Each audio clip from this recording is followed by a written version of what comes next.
Ladies and gentlemen, welcome to News Plus, one of the top viewed news analysis show across Africa. Today, we have a very important topic and a wonderful person who is one of the top business experts for Mozambique and Rwanda. I have Erhan BARUTOGLU, who is an amazing gentleman. He is a DEIK Rwanda Business Council Chairman. Erhan, welcome to News Plus. Thank you very much, Yavuz. Honored to have you. Thank you for your time. Thank you very much. It's my pleasure to be here today. Thank you, Erhan. So, ladies and gentlemen, our colleagues at TRT World actually prepared one of the important things, what happened in Rwanda after the 25-year anniversary. So we'll watch this quickly, and then from what happened in Rwanda, we'll move to business, all about Africa and Mozambique, and also the opportunities for growth together. Let's check the video, shall we? À tous les Guinéens qui nous écoutent, oui, à tous les Guinéens qui nous écoutent, le Rwanda appartient à ceux qui le défendent vraiment. Et vous, les Guinéens, vous n'êtes pas des Rwandais.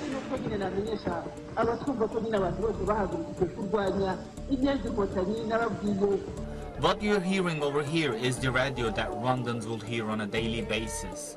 The term cockroach was used to dehumanize the Tutsis, and the radio was the Hutu government's biggest tool to incite hate. I'm Mujahid Durmas, and I'm here in Kigali on the 25th anniversary of the Rwandan genocide.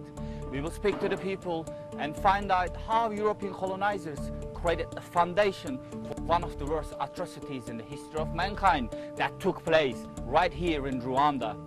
When Rwanda fell into the hands of Belgium after the First World War, they deliberately instrumentalized ethnicity to strengthen their hand and gain total control over the country. Tension and division was created among the majority Hutus and Tutsi minorities. As part of Belgium's divide and rule strategy, they adopted policies based on a play of power. First, they supported the Tutsi monarchy and assigned local chiefs to be Tutsis. But after the country gained its independence, the Hutus were given prominent roles within the government. The Belgian rule also forced locals to identify themselves by the tribes that they belonged to, and they distinguished the population by their physical features, the shape of their nose, the size of their eyes, and height. The growing hate created between the two sides led to the next 30 years to pass amid violence and bloodshed, causing a massive flow of refugees into neighboring countries. By the mid-1960s, thousands were killed, and more than half of the Tutsi population was said to have fled Rwanda, while the Hutus continued to consolidate power. Meanwhile, the other formal colonial powers also began exercising influence in the country, specifically France. So let's just stop for a moment to understand what was going on in post-colonial Rwanda. The Belgian colonization of the country created a socio-political elite who spoke French and adopted French culture. Taking advantage of this, France became a dominant power within the country. Meanwhile, the Tutsi refugees in Uganda embraced the English language and culture. This is why the Hutu-led government considered Tutsis as an Anglophone threat to their Francophone rule, and they heavily relied on the French support to guarantee their sovereignty. The ongoing discrimination against the Tutsi refugees pushed them to establish the Rwandan Patriotic Front. And in 1990, under the leadership of Paul Kagame, they entered Rwanda. Threatened by the presence of RPF, the French-backed Rwandan government desperately called for help. In response, France sent troops on a short-term humanitarian mission, but they ended up staying there for 3 long years. France trained and equipped the Rwandan government army. It was the same army that will be the vanguard in the genocidal campaign against the Tutsis. So the first, not did they supply the arms only, but they came physically to Rwanda. The Belgians came physically to Rwanda, and they went to the war field. On April 6, 1994, the Hutu president Juvenal Habyarimana was assassinated when his plane was shot down with surface-to-air missiles. This is when the brutal killings of innocent civilians began. Just imagine, around 2,000 people were killed in this church alone.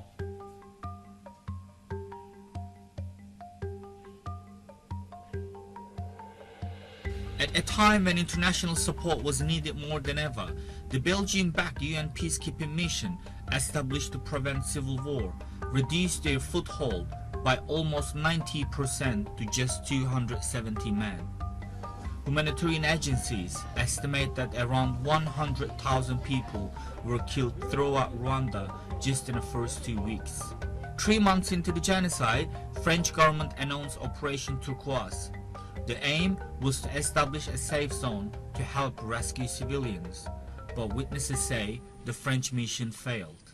So this is Bisesera in western Rwanda, where the controversial Operation Turquoise was held by friends. More than 50,000 people were killed here under the watch of French troops. Instead of protecting the people who are being killed, who are the Tutsis, they came and protected the government which was in place, and they came and protected the Interahamwe militias who are killing the people. ubwo rero tumaze kubasobanurira baratubwiye bati nibyo koko tuje kubatabara ariko ntitwiteguye. Baratubwiye ngo dukomeze twihishe nk'uko twihishaga. Muri iyo minsi 3 rero niho interahamwe zakajeje umurego zica abagore n'abana ku musozi Kagari. Ikindi cyagaragaraga nuko abasirikari bo muri leta y'abatabazi bahungaga baciye muri zone Turquoise na hano mu Bisesero barabarekaga bagatambuka kandi bazi ibyo bakoze muri jenoside.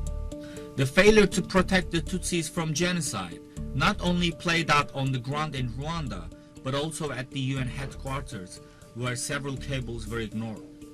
An example of this can be seen in the cable sent by General Romeo Dallaire, who led the UN peacekeeping mission at the time.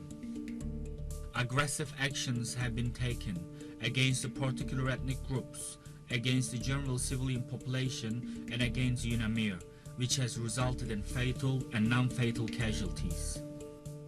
If we sent it to the security community, I mean to the Security Council of the UN, this means the big five knew it. All of them knew that something bad may happen in Rwanda, but they were busy.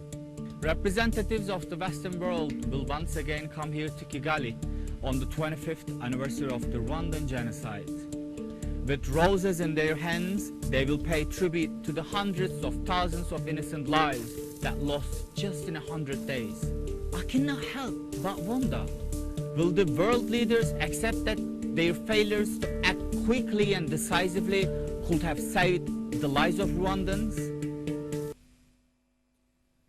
Ladies and gentlemen, I really shared this in the beginning to really understand and give our thoughts and prayers to all the lives that perished in Rwanda. And from here, instead of talking about divisions and bloodshed, we want to talk about peace, prosperity, and business, and the understanding of the world bigger than five. That's why I have one of the top business diplomats, my dear colleague and friend, Erhan BARUTOGLU, who is the Turkey-Rwanda Business Council Chairman. Erhan, welcome again. Thank you very much. Pleasure. Thank you so much. I know it was a very long movie, but I wanted to reflect to what happened in Rwanda, and from there talk on a positive agenda, Sure, because you are actually one of the pioneers in building positive agenda. Thank you very back much. in Mozambique and now also both in Mozambique you. and Rwanda.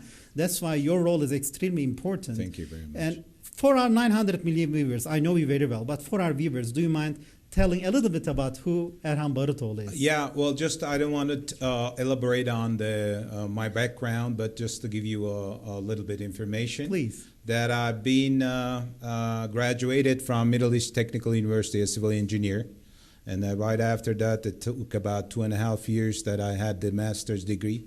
Then I flew to Switzerland in Zurich, and I stayed there for nearly 3 years, and I worked in well-known company and the energy.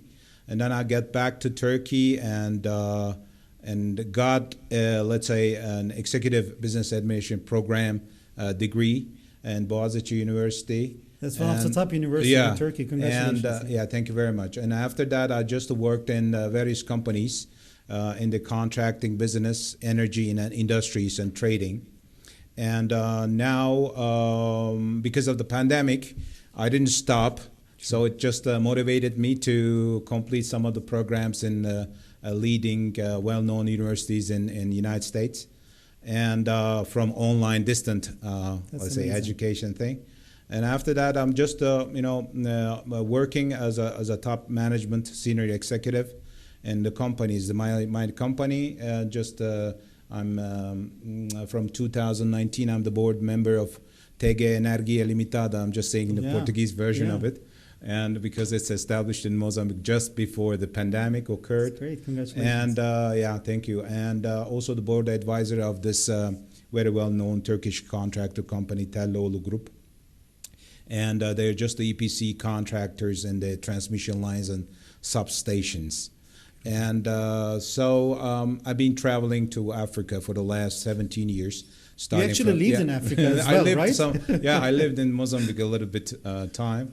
And but it's a great continent for me, the mother Africa. Of course. Yeah, so this is that I can tell you very quickly and very short, because we have, I think, a limited time. Well, we will host you again and again because you have a really impressive background, and we're honored to have you in your busy schedule. Thank you. Dear Erhan, just for our viewers, can you tell a little bit about your mission and vision as DEIK Rwanda, and when you look at it as a it's a very important council, and you are actually a business diplomat, and you're doing a volunteer work, which is also an honorable work, and representing and really building bridges between Turkey, Rwanda, and Mozambique, which is really exciting. So for our viewers, can you tell what your mission and vision is as DEIK? Yeah, well, DEIK is a Foreign Economic Relations Board, in short we're saying as DEIK. And this is the unique organization, and it's a private sector institution assigned to organize and manage the foreign economic relations of Turkish private sector, in particular with respect to the foreign trade, international investment, services, contracting, logistics, and etc., and also to attract investment to Turkey and to invest in the other countries abroad. And in 2014, DEIK was restructured and to become a business diplomacy organization, and having 97 founding members, founding associations, which is covering majority of the business people and the companies in Turkey. And it has 146 business councils, and which you can 139 is the bilateral country business councils, and the other ones are just sectoral ones, and then 2 special purpose business councils. And we are, with the individual members of over 2,000 people, we are trying to be a bridge, as you said, between Africa and Turkey and the other countries, other continents also. I'm representing Turkey Rwanda Business Council Chairman. I'm also acting as the Vice Chairman of Turkey Mozambique Business Councils after my 3 terms of chairmanship. And we are not only building a bridge between the countries in Africa through counterparts in each country, but also we are building relations and strengthening relations between the regional communities like ECOWAS and African Union, covering all Africa, and etc. And so we are working as a volunteer base. And at least you can say that we have the boards in Turkey Rwanda Business Council, or the other ones, at least 10 people. And the 10 people from our side and the 10 people from the counterpart side assigned for the contribution to the bilateral relations. It means that we're working as almost 3,000 volunteers to strengthen the bilateral relations. That's amazing. I mean, the role that you're playing as a team and within the DEIK is really exciting. And from here, I want to move to the meaning of Africa from a strategic and economic standpoint for DEIK. What would you say about that? The Africa is very much important. So as we have 45 business councils, this is the biggest number of business councils with the counterparts that we have in African continent. But the Africa is very much important because it's the oldest continent in a way, and it's the second largest in the world, and also the second most populous continent in the world. And then when you just compare with the other continents and the other countries in the other continents, that you can see that Africa needs everything. I mean, you name it. You can. They need everything. So that's why that we are very much keen on concentrating on building and strengthening our bilateral relations with Africa and African continents. So for that reason, we have a coordinated Turkey-Africa Business Councils, and in that, with this motivation, with the people and with the companies who wants to booster the business together with the African partners, and to let's say have a leading joint investments. We are really very much concentrating on the relations with Africa. And what I'm going to tell you is that we're not away from the Africa as Turks. Starting from the 12th centuries, that a Turkish originated, you name it, some people, and Tulunol or the Tulunoids were there. And after that, with the Fatimi in Egypt, Fatimi dynasty time, the Mamluks were just horse-riding soldiers. And right after that, we had, let's say, one of our famous captain in the East Africa, in the Indian Ocean, really fought back to colonial powers in the 15th century.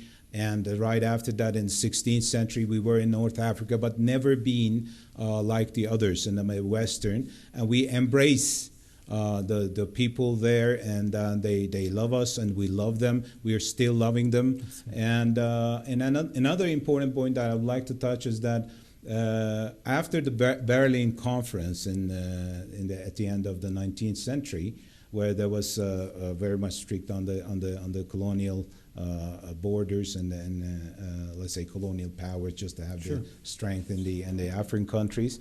During that, right after that, even 20 or 30 years later, that the young African students studying at the universities read a lot of independence, freedom, etc. After the World War I, and they just were amazed, let's say inspired about the Turkish War of Independence and the great leadership of Atatürk. Absolutely. So we are still having these young generation at that time, and starting from the independence declarations, inspired, yes, and they just had starting from 1950s, 1960s. They declared their independence from the colonials, but at that time, these young students were the leaders at these, let's say, revolutions in their country. So we're following all these things, and now we are really close to Africa, and this makes us increase our empathy. Absolutely. Also with Turks and Africans. So we love each other in a way. That's amazing. I mean, I can see that your smile is coming from your heart, and sincerely. Yeah. I can see the love coming, and you're, really glooming with that love. So from here, I want to move more into, you are a key person. When I look at, about Mozambique and Rwanda, what you have done over the years, you are a key business leader that is building bridge. What does really Mozambique and Rwanda mean for you in your heart, Erhan? Well, I mean, it's like Mozambique and Rwanda, the places that I'm just, let's say, voluntarily working to strengthen the bilateral relations under the DEIK umbrella. But in the meantime, when I start to travel to Africa, starting from 2004, when I landed it was the first time I was in Sudan, and Egypt to Sudan.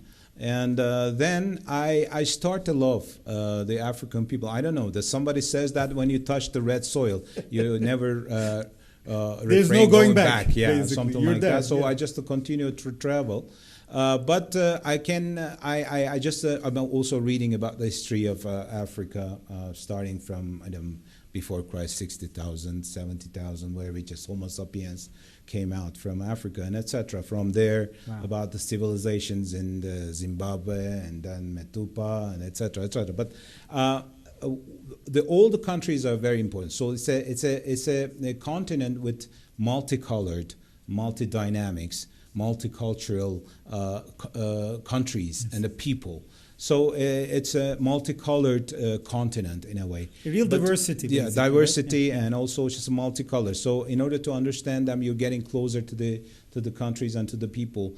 And I can say that I love Mozambique, I love Rwanda, I love Namibia, I don't know, just South Africa, and the South Africans, I have a lot of friends, etc. But in the meantime, these are unique places that I would like to emphasize this once more, because the Mozambique has a history. Yes. And coming from, I don't know, 12th centuries, the Sofala is where they just got to trading goods, and that they took it to Swahili. Yes. And the Indian Ocean. It's very important. And also the Mozambique now is very important because they are just hosting about $100 billion of investment, the Yes. offshore gas, Yes. exploration 200 TCF. It's So one it's of a kind in Africa. Yeah, when you look at it. it's a first. Yeah, it's the first one. It's such kind of a big investment, attracting such kind of big interest in investment, and Mozambique really having the flag at the moment, and also. They will be if they're commercialized, and if the projects are completed, and etc. And then they're going to be the 4th or 5th largest or biggest LNG exporter in the world. So this is one side why unique, and the people are unique. I said the multicultural, and etc. But at the same time, Rwanda is very unique. From the unique point of view is that what we have watched here, and that they are unique because. You're thinking, how can this determined minds just come a peace and really put their hands under the stone? We say it in Turkish, or elsewhere we're saying the same thing. And they just made the country one of the fastest growing economies in Africa, Rwanda. Yes. And they just did it all together. It's a very innovative generation is coming from Rwanda. A truly entrepreneurial spirit, I can see. Yeah, you can see it. And then when the pandemic started, they just created some kind of devices for the pandemic and some machineries and etc. They just did it by their own means. So that's why the Rwanda is important. And then it's like a symbol of a peace, symbol of a hope, and then they're looking to the future. So that's why that these two countries are important. But I cannot say that the other countries. Of course, the South Africa, very old and industrialized, the country, and Ghana, as they started, very interesting history, and Senegal, and so you cannot really say that this country is better, that country is better. But the African continent as a whole is a really a very interesting and then also a very appealing continent. And in the meantime, from the business-wise, that everybody has everything in the world and the other the continents. Yes. I mean, not I can say everything, but the most of the things that they need. But Africa, if they want to grow, they need everything. I see. They need everything. I mean, just they need assistance. They need infrastructure, particularly after pandemic. Yes. So that's why that business-wise, the African continent, being the second largest populous continent in the world, needs everything. Absolutely. Okay. So it's wide open for business. Yeah. Which is very exciting. Exciting. They just attract the investments. During this pandemic, it's a little bit seized temporarily, but we just continue our communication with the business people, and there are a lot of exports going on from our side there. That's good and news. there are some imports, although it's affected because of the logistics and because of some other means, that border closures and the curfews and etc. But at the same time that we're moving ahead. Look to the future. That's beautiful.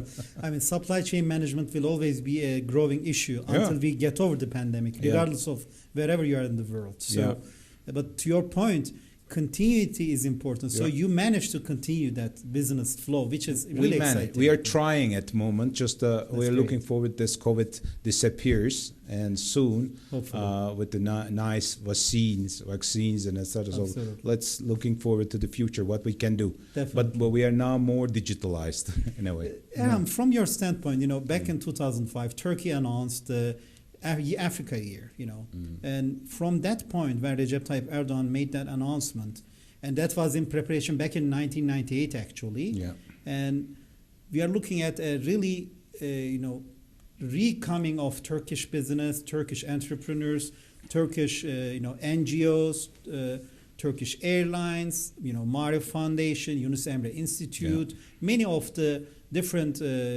soft power, so to call, as well as assistance, opportunities. And I want to understand, what is Turkish strategy? And from 2005, when that announcement made, till now, do you see that we're reaching our goals, or do you see a better future?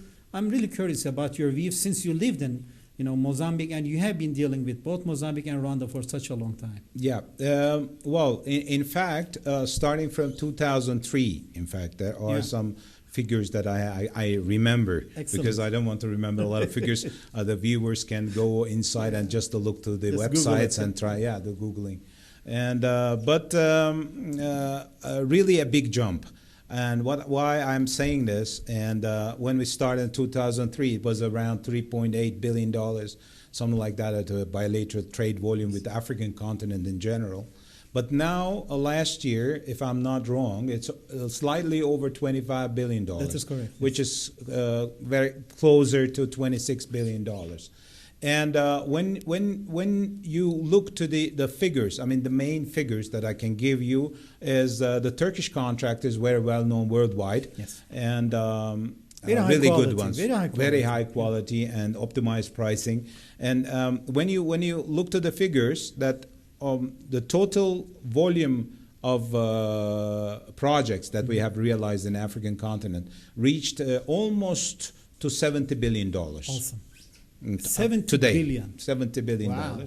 And I didn't know that. The That's investment, huge number. investment. I mean, just in North Africa. Think about Libya and You're right. And also the investment in total in the African continent reached around, I think, 6.5 or $6.5 billion up to now. And the most important thing for the African countries, of course, this is the unemployment. This is the very, very much a crucial thing. Yes. And for example, the Turkish investments recruited and employed about 80,000 people.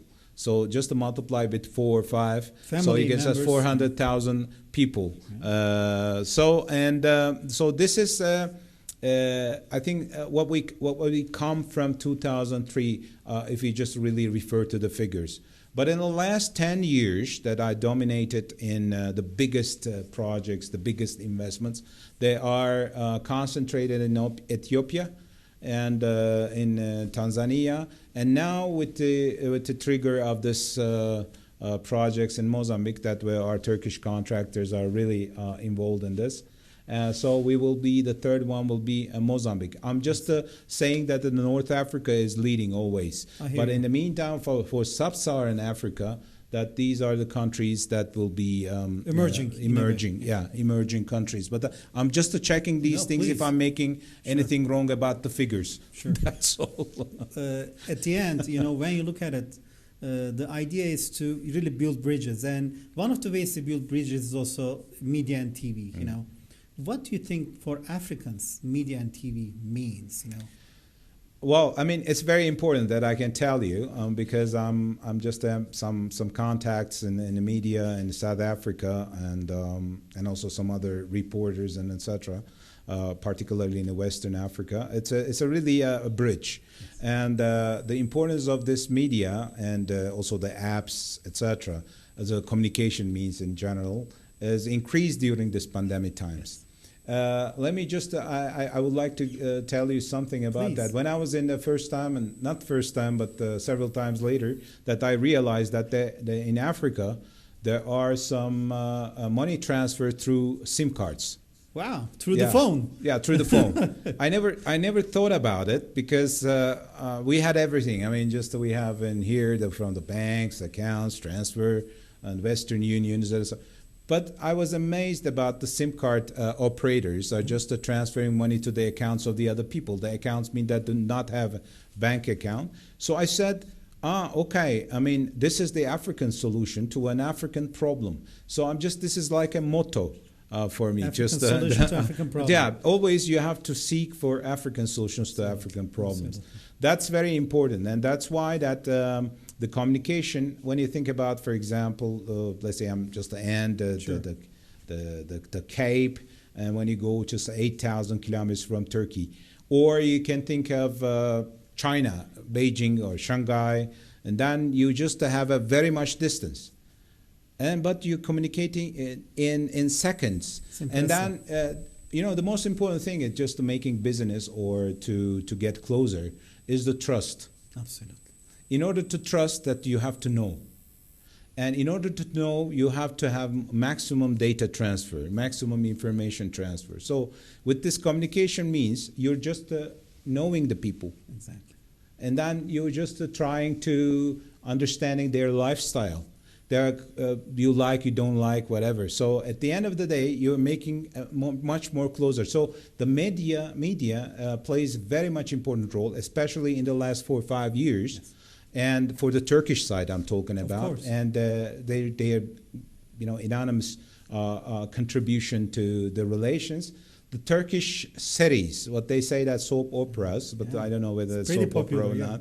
It's very popular for 5 years, which brings an insight among the people, and they are just really curious about how is Turkey, and then because of the series that I watched in Bosphorus, so they want to come here. Yes. They want to travel here. Erhan, we have 600,000 African students in Turkey. Yeah, that's an important thing. Just the students. That's important thing that I'll touch also.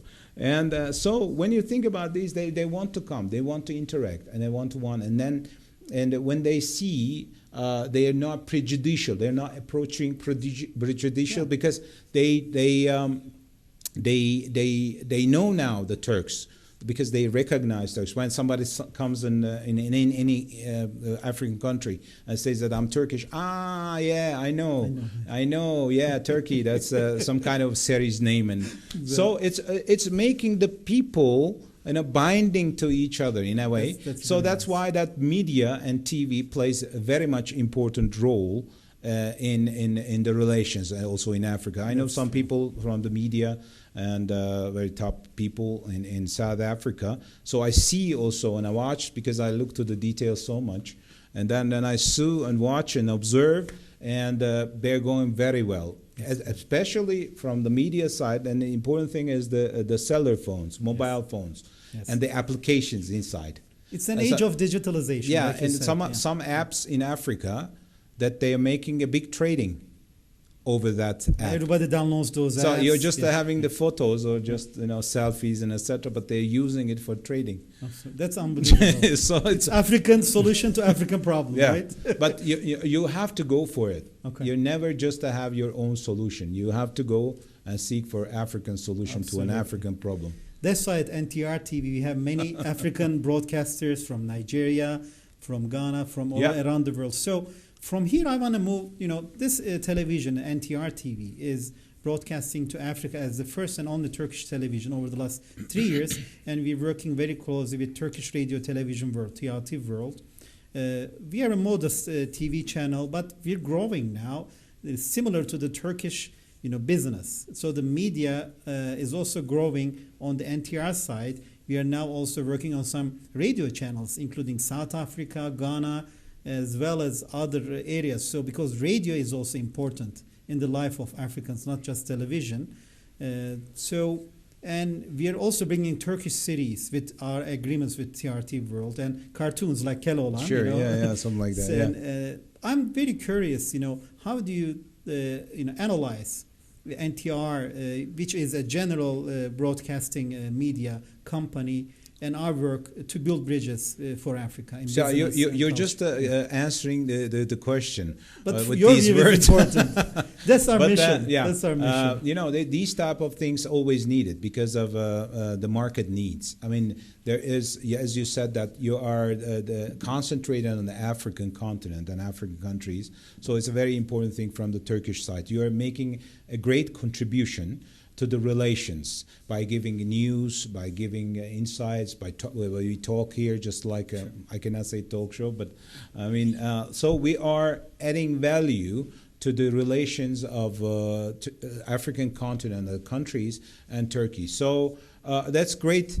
What I can tell you, I'm just a great thing, and I just wish you success, and then I hope that you'll be a little bit bigger. Hopefully. And but don't forget that you have to think about some apps. Absolutely. Mobile phone apps about NTR, TV, and etc. Then it's much more easy Agreed. to reach to majority of Africans.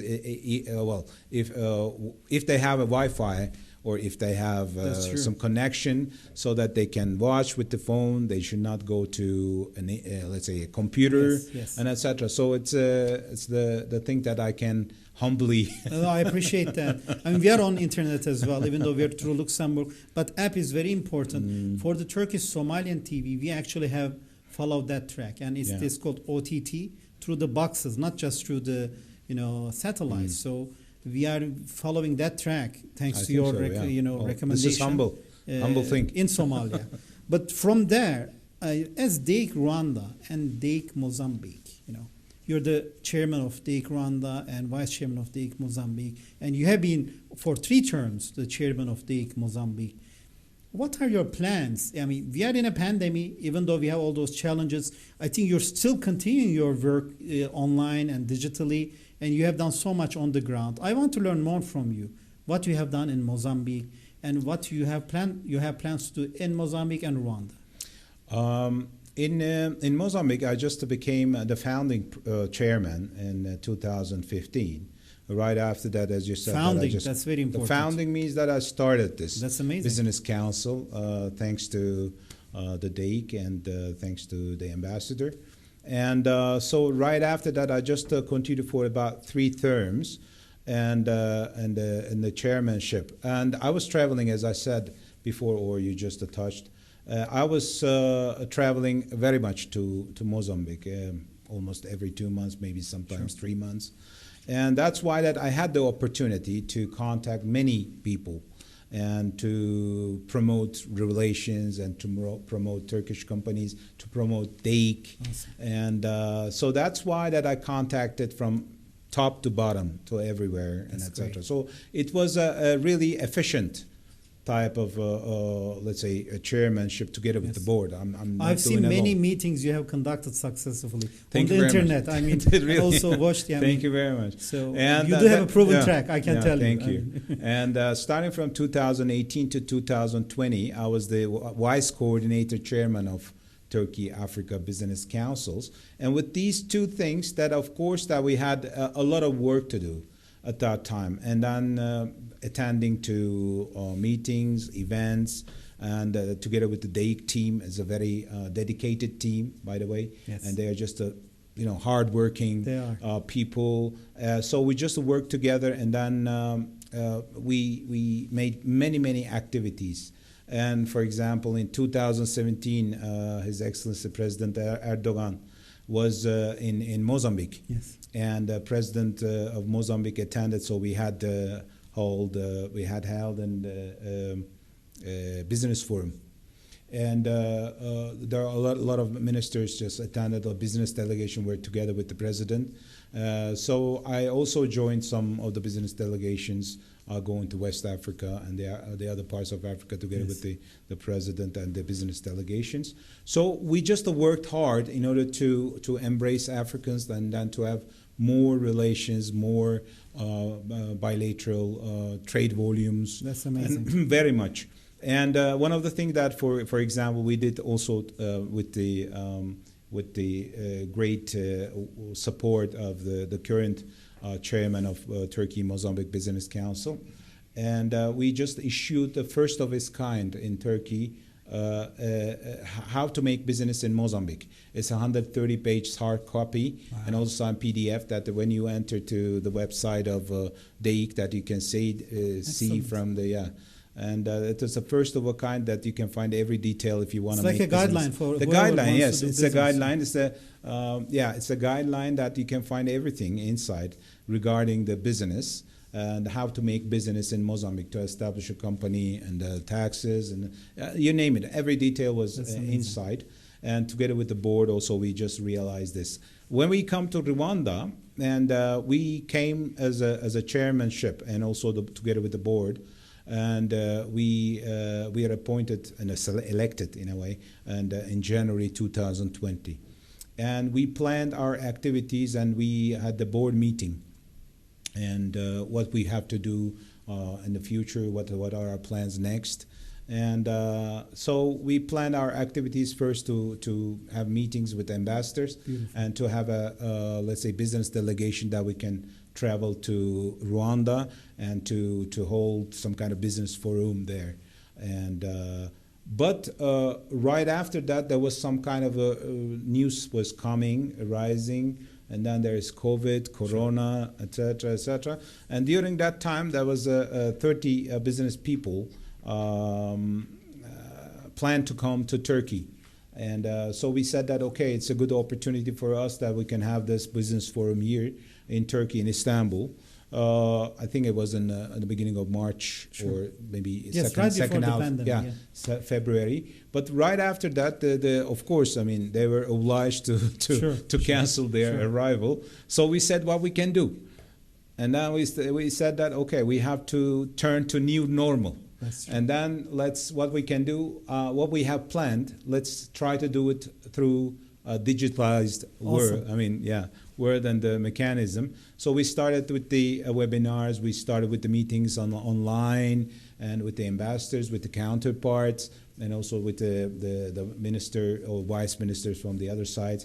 I mean, the counterpart from Rwanda side. And then we continued our activities. We didn't stop. But of course, we have obstacles that we were not really traveling and not face-to-face talking and having conversation or just interacting.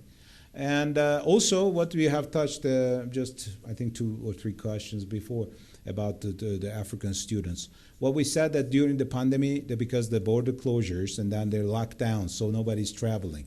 You know, they close everywhere. So we said that, okay, I'm just, I asked, and how can I reach the Rwandan students in Turkey? And then I found their association, and they have gathered. And so I just said that, okay, let's come together and then, you know, have a meeting online. Make them feel welcome. Yeah, welcome. Yeah. And also, if you have any problems, please tell us. And that's great. So we just hold this thing. Now we're working at this stage on again, online meeting with the bringing the financing means to each other. I mean, like banks and the financing institutes, to have a webinar type of thing that makes both sides closer to each other and make business. That's so important. Erhan, we are finishing our program. We have only one last minute left. 1 minute. 1 minute left, okay, unfortunately. Sorry, I just no talked problem. You're amazing the way you're explaining. And Erhan BARUTOGLU is a really role model, ladies and gentlemen, that you need to contact. If you are doing business in Mozambique, Rwanda, in that area, South Africa, in that area, he is a role model. So, Erhan, I want to finish this show with your final words for our dear brothers and sisters in Africa as well as in Mozambique and Rwanda, if you don't mind. No, I mean, just it's a pleasure. And so I just want to have a note here, because I said it also in the conference that I've been invited to Oxford University in UK. And during that time, I just had the latest slide. Let me tell you, I will just read from here. Please. And so I would like to reiterate the words of Wole Soyinka. It's a famous Nigerian author with Nobel Prize in 1986. And from his book Of Africa in 2012. It says that all claims that I'm reading it, sorry for that, but all claims that Africa has been discovered are as unreal as the assertions that she will soon die. the discovery of Africa that will truly bring prosperity to herself in every means has not yet taken place. The discovery that we asserted is primarily the discovery of the self. Before everyone, and above all, Africa exists for Africans. Hence, we Turkey, particularly as DEIK, fully understand Africa business dynamics and African people. I can tell you the awareness of and consciousness of all of us is very high for African continent. We would like to work together with Africa and to assist the growth of African countries by sharing our experience and our knowledge and our know-how. Please contact us and please visit Turkey. I would like to emphasize once more that Turkey is the right and trustful partner for and in Africa. Thank you. Thank you. Erhan Barutoglu. Remember this name. Stay tuned to NTR. Thanks. Thank you.